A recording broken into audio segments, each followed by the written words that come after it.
जगन्नाथ। मु पद्मनाभ पाणिग्राही आमरी सत्य नीतिवाणी कार्यक्रम को आपण मानक स्वागत जनाऊँ।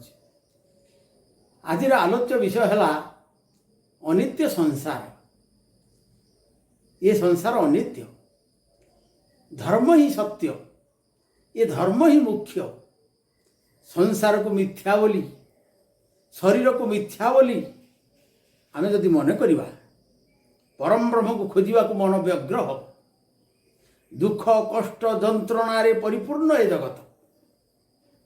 ये भवसागर मुक्ति पाई सद्गुरुंकर आवश्यकता रही, सत्संगर आवश्यकता रही।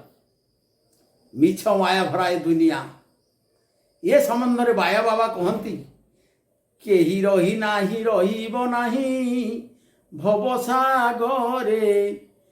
आदेश पालन सरिले चाली बेनिज पुरे। घरे थाओ भा जंगले थाओ दुहे समान। एकमात्र गुरु कृपा ही जीव नर समान। संसार वास्तव की दुखमय। मनीष भोग विलास बुड़ी रही कि अनर्थ कार्य करुची तार तुलना ना। कालं गच्छति गच्छति आयु न मुंचती आशा वायु। समय चली जाउछि, आयुष चली जाउछि। मनीषर लोभ मोह मद माश्चर्य हिंसा देह ये किछि जाउ नाही। तेणे क्षणिक सुख पाई अणनिश्वासी होई धाइछि मनीष। दिव्य जीवन पाई जदि आमे चेष्टा करिवा ताहले आमे भगवत कृपा पाई परिबा। मनीष ता चिंता करूनु। संसार अरण्य भ्रमिले सुख। गोटे मिनिट। संसार अरण्य भ्रमिले सुख तिळे हे नाही। पथश्रम मात्र शेष रेखा सार हुई। जन्म मरण को जीव एकाकी भोग करे। शुभ अशुभ पाप पुण्य ये समस्त को एकाकी भोग करे मनीष। एकाकी स्वकर्म फलरू स्वर्ग भोग करे, तार पाप कर्मरू नरक ही भोग करिथाए। ये जीव माया चक्रे पड़ी भूत भविष्य कथा हु। मिछर हुए छटपट न थाए विधि मार्ग बाट। विषया जाले अच्छी घेरी प्राणी न भुजी हुए हुड़ी। तेणु अजस्र धन अर्जन करी मनुष्य अतिशय भोग करिथाए, किंतु सुख शांति पाए नाही। सुख और आनंद को धन दे किणा जाए नहीं। धन सुख दे पारे, किंतु से सुख अस्थायी। धन को दान धर्म द्वारा विनियोग न कले सुखी हो पारिब नाही। तेणु ज्ञानी माने संतोष को श्रेष्ठ धन बोली मन करिथांती। गोधन गज धन बाजी धन और रतन धन खान। जब आवे संतोष धन सब धन दूरी समान।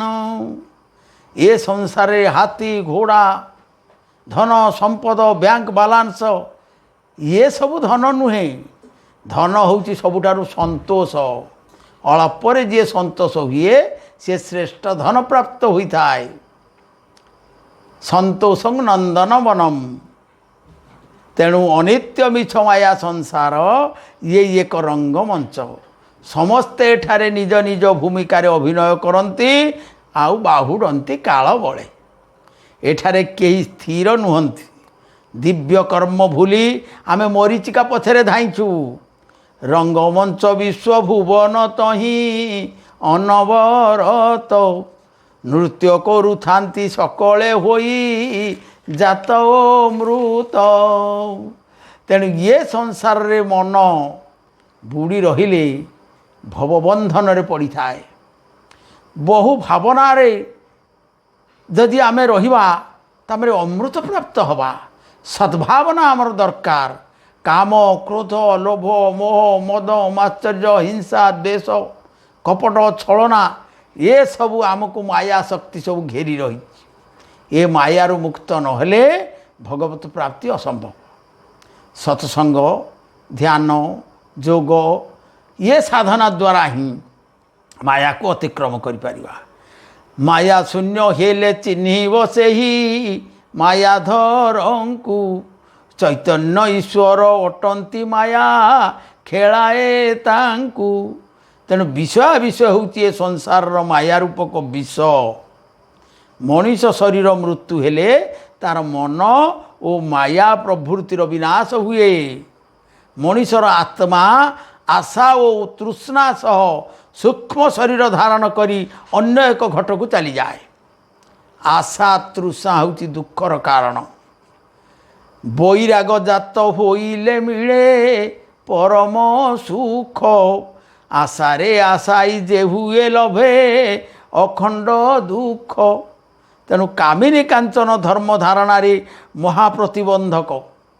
ଏହା ମନକୁ ଅସ୍ଥିର କରିଦିଏ, ବ୍ୟସ୍ତ ବିବ୍ରତ କରିଥାଏ।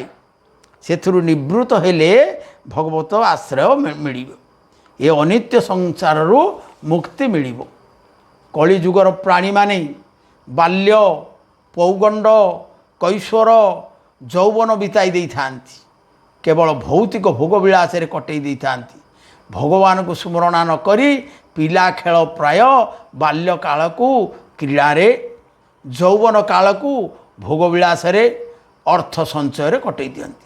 ଅବସର ବୃଦ୍ଧ କାଳରେ ଈଶ୍ୱର ଚିନ୍ତନ କରି ଚିନ୍ତା କରେ, କିନ୍ତୁ ସେତେବେଳକୁ ନେଡ଼ିଗୁଡ଼ କହୁଣୀକୁ ବୋହି ଯାଇଥାଏ।